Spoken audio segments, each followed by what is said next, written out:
করিত্থা থেকে বাবুদা আমাদের ফোন করে জানান একটি বাচ্চা কুকুরের অ্যাক্সিডেন্ট হয়েছে এবং তার ফলে পায়ে গুরুতর আঘাত রয়েছে। আমাদের গ্রুপ সদস্য সুদীপদা ঘটনাস্থলে যায় এবং কুকুরটিকে চিকিৎসা শুরু করে। বাচ্চাটির পিছনের পায়ে বেশ বড় ক্ষত রয়েছে, হাড় বেরিয়ে গিয়েছিল।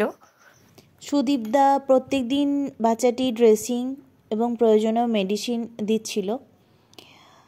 ক্ষত গভীর হওয়ার কারণে বেশ কিছুদিন টানা ট্রিটমেন্ট ওর করতে হয়। বর্তমানে বাচ্চাটি সম্পূর্ণ সুস্থ। আশীর্বাদ করবেন ওরা যেন ভালো থাকে, আমরা যেন এইভাবেই ভালোবাসা দিয়ে ওদেরকে সুস্থ করে তুলতে পারি। ধন্যবাদ।